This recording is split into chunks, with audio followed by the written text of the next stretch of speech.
Daniel chapter 6 from verse 17.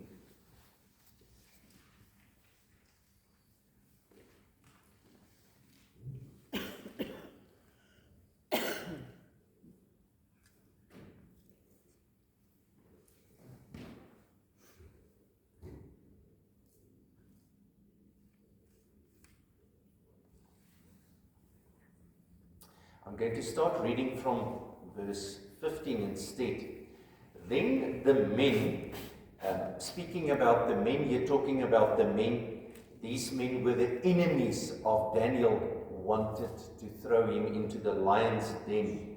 Then the men went as a group to King Darius and said to him, "Remember, your majesty, that according to the law of the Medes and Persians, no decree or edict that the king issues can be changed, because there was this decree that for 30 days no man could serve any other god or man except King Darius for 30 days. And this is the decree that they are talking about.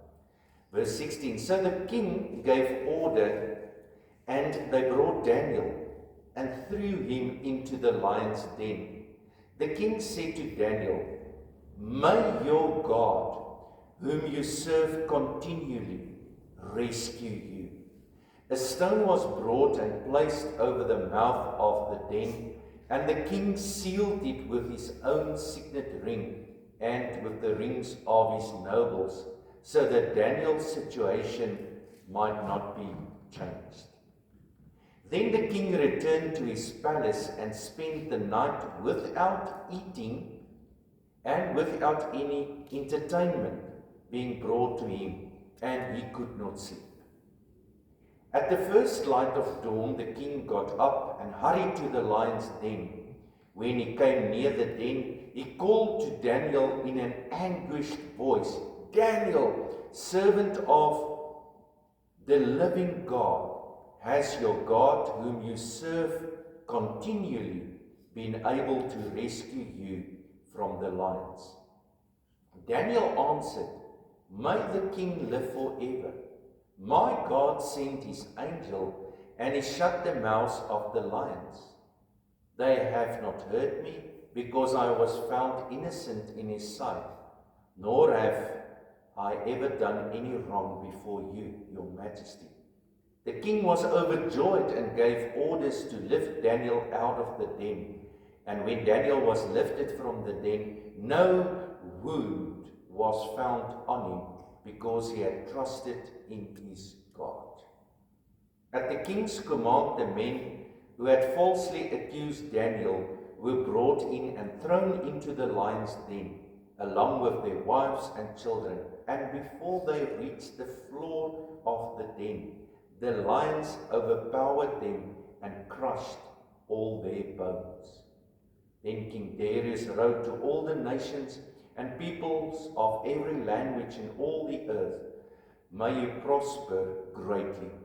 I issue a decree that in every part of my kingdom people must fear and reverence the God of Daniel. For he is the living God, and he endures forever. His kingdom will not be destroyed. His dominion will never end. He rescues and he saves. He performs signs and wonders in the heavens and on the earth. He rescued Daniel from the power of the lions." So Daniel prospered during the reign of Darius and the reign of Cyrus the Persian. Brothers and sisters, what is important for our message today is the words that this King Darius said to Daniel in verse 16. The king said to Daniel, "May your God, whom you serve continually, rescue you." Now, brothers and sisters, sometimes it feels to me as if the powers of the world, the powers that's in the world, have won. that we are fighting a losing battle. Because people just live as they want to live, instead of following the commands of the Lord in His Word. And with this, the result of that is people all the more turn their backs on the Lord. Churches get emptier and emptier by the Sunday. And brothers and sisters, as I said, people want to live the way they want to live.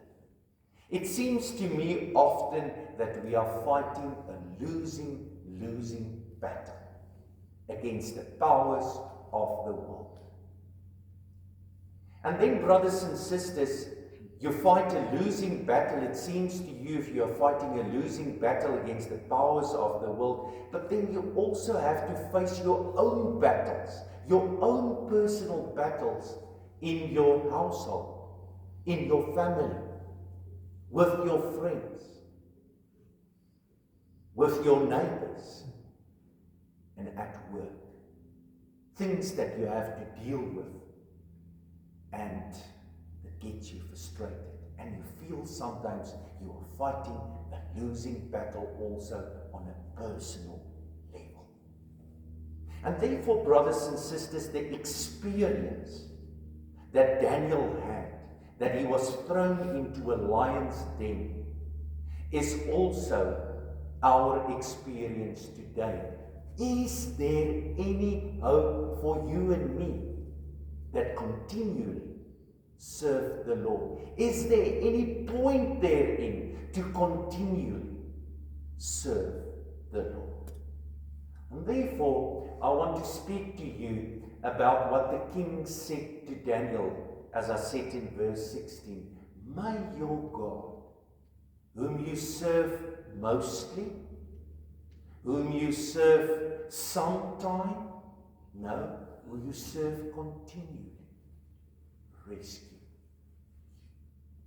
Now, brothers and sisters, why did this king Darius, this mighty king in the kingdom of Babylon, why did he say these words to Daniel? May your God, whom you serve, continue rescue you.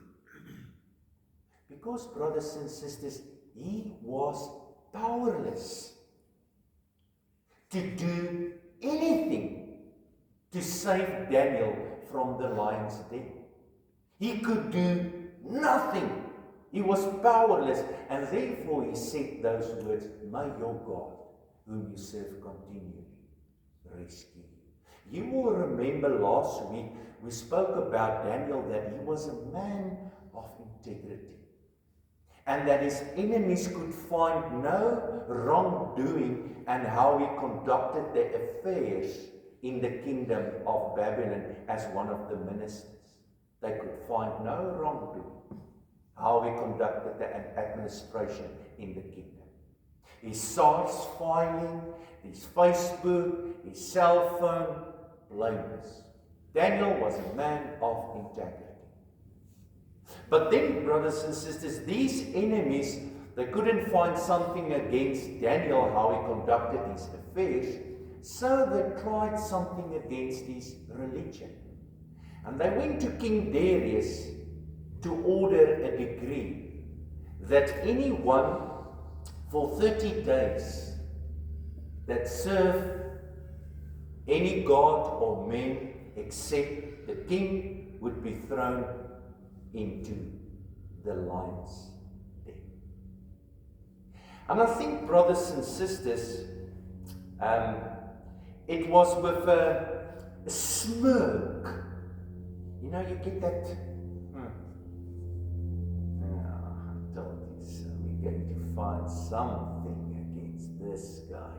They went with a smirk on their faces in verse 12 of our passage. I just want to read it to you, to King Darius. So they went to the king and spoke to him about his royal decree. Did you not publish a decree that during the next 30 days, anyone who prays to any god or human being except to you, your majesty, would be thrown into the lion's den. The king answered, the decree stands, in accordance with the law of the Medes and Persians, which cannot be repealed. Then they said to the king, Daniel, who is one of the exiles from Judah, pays no attention to you, your majesty, or to the decree you put in writing. He still prays 3 times a day. I think they said it with a great smirk on their faces. And when the king heard this, he was greatly distressed. He was determined to rescue Daniel and made every effort until sundown to save him. Why was the king so distressed? Because he knew, brothers and sisters, he could do humanly nothing to overturn this decree. And therefore, these men went with a great smirk. This decree stands. You can do nothing about it. Brothers and sisters, we also sometimes feel powerless. We also sometimes feel, what can I do about my problems, about people in my life? It feels that you are fighting a losing battle because they are not going to change. It's never going to change. It will not happen. But brothers and sisters, this brings me to the first point that I want to make. God can change things. God can change circumstances. God can change people. That you and I, that we can never change. It may look like your situation is never going to change, but in a split second, God can completely resolve it. And brothers and sisters, God changed that situation of Daniel, that he was thrown into the lion's den. And we read in verse 23, no wound was found on him because he had trusted in his God. No wound. I think Daniel sat there with the lions, and played with them. Combed their hair.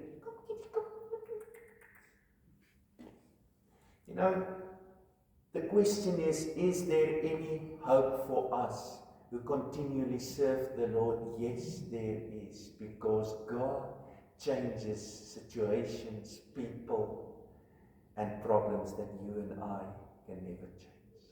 Just last week, a lady told me about how she prayed for her husband who had a severe alcohol problem.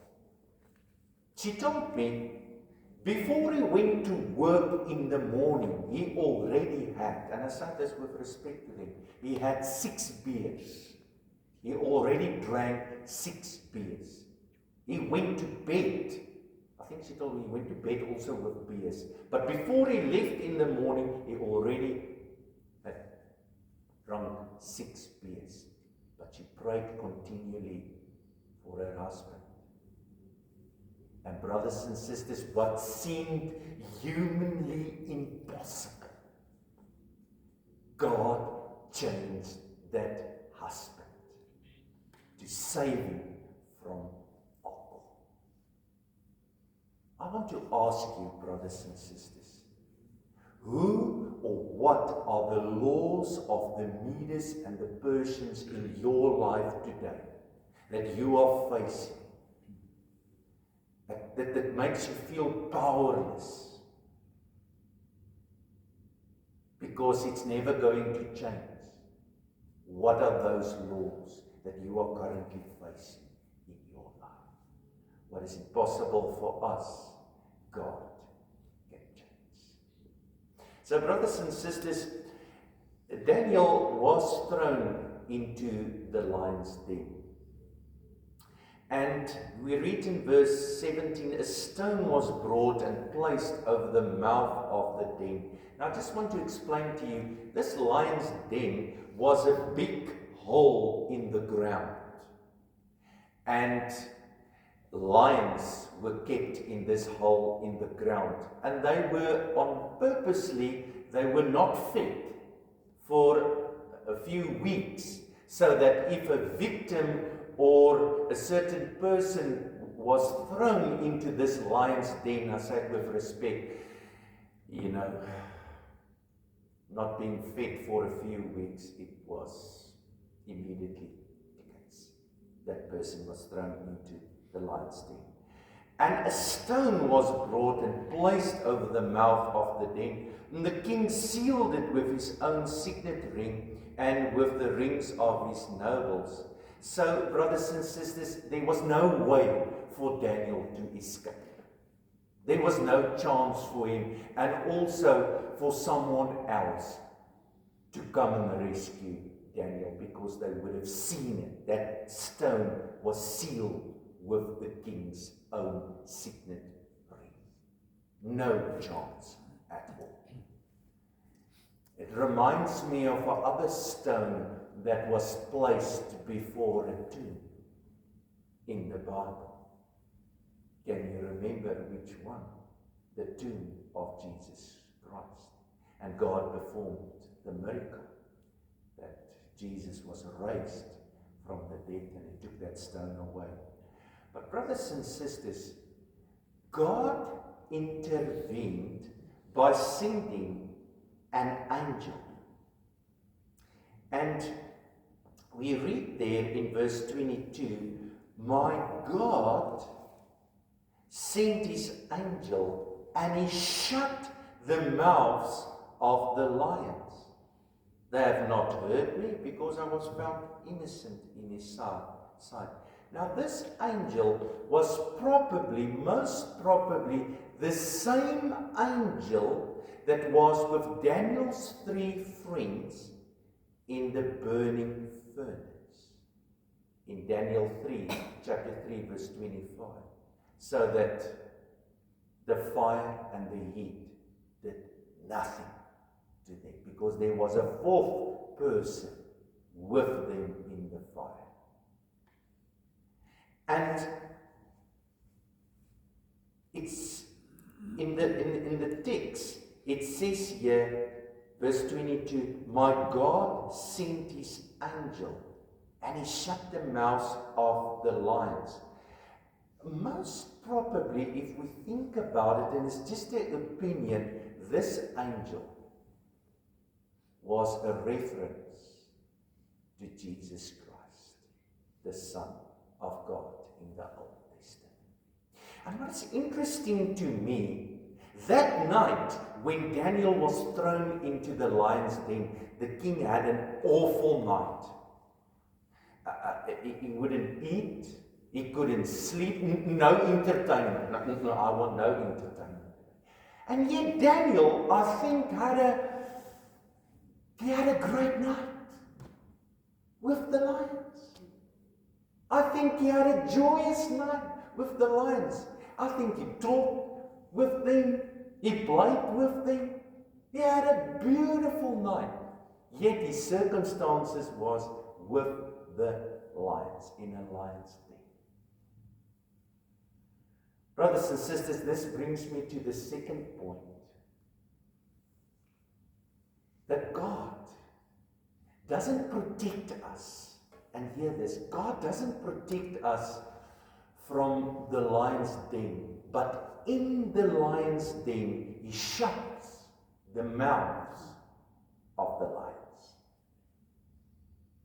God also doesn't protect us from the burning furnace, but in the burning furnace, he protects us from the heat and the fire. Just last week, Again, a lady, she asked me about that why question. That why question that we sometimes ask about suffering and pain in life, that we don't have the answers for. But you know what, brothers and sisters? In the burning furnaces, in the lion's den, in death that awaits us all, in those circumstances, when everything seems lost, when you experience pain and suffering, in the shadow of the valley, in the shadow, how do I say, shadow of the valley of death? Just get the correct wording, Psalm 23. You shall fear no. Yeah, let me just get the correct wording. Psalm 23. Even though I walk through the dark, it says the darkest valley, I will fear no evil. But even in that darkest shadow of death, brothers and sisters, we have Jesus Christ that is with us in our circumstances, in our suffering, in our burning furnace, in our lion's den, that will never leave us and that will never forsake us. And brothers and sisters, that gives us a living hope to continue to serve the Lord. For you also today, in your circumstances, a family member that is sick, that is in the burning furnace or is in the lion's den, that to give you hope that there is a point therein, a big point to go forward, to continue to serve the Lord. So brothers and sisters, going back to Daniel 6, verse 19, we read, at first light of dawn, the king got up and hurried to the lion's den. When he came near the den, he called to Daniel in an anguished voice. And here is what he said. Daniel, servant of the living God, has your God, whom you serve continually, been able to rescue you from the lions? Brothers and sisters, it is a heathen king, a king that didn't believe in God at all, that said these words. Servant of the living God. Why did he speak about Daniel's God in such a way? As the living God. Why did he say these words? Because of the way Daniel served the Lord. He could see.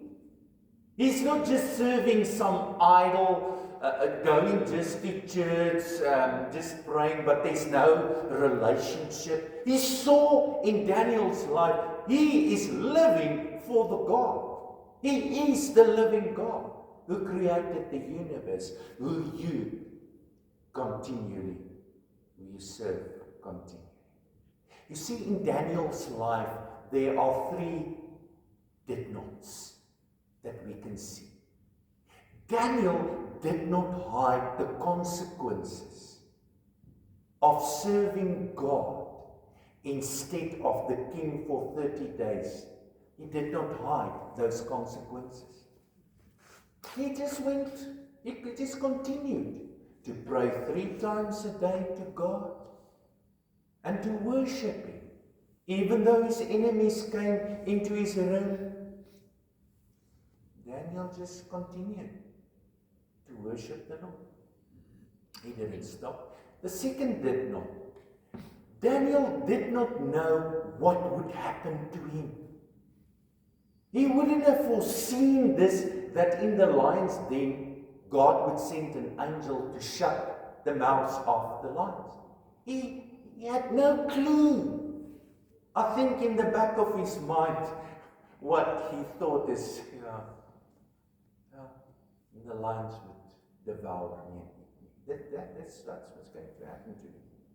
But he had no clue what would happen to him.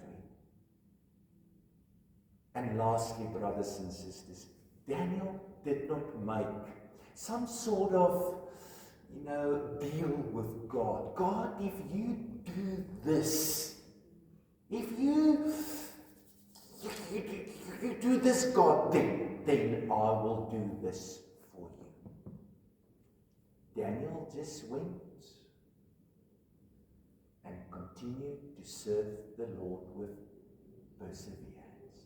And because of the way how Daniel continued to serve the Lord, the king ordered this decree in verse 26. I issue a decree that in every part of my kingdom people must fear and reverence the God of Daniel, for he is the living God, and he endures forever. His kingdom will not be destroyed. His dominion will never end. He rescues and he saves. He performs signs and wonders in the heavens, on the earth. He has rescued Daniel from the power of the lions. And therefore, brothers and sisters, my last point is, may we also serve the Lord continually, so that people can see He is the living God. Even though you are facing a burning furnace today, even though the lions are going for you, they want to devour you, they're on your case 24/7. May people see in your life that you continue to serve the Lord, for He is the living God, and He endures forever. His kingdom will not be destroyed. His dominion will never end. Therefore, brothers and sisters, I end off. Is there hope? Is there hope for us who continually serve the Lord, even though it sometimes feels to us real that we are busy with fighting a losing battle? Yes, there is. Yes, there is. Because we are serving a living God. A living God that is with us, with you in the struggles of life. That binds, that shuts the mouths of the lions, that performs signs and wonders, that changes people and kingdoms, so that they can experience who this living God is. Amen. Amen.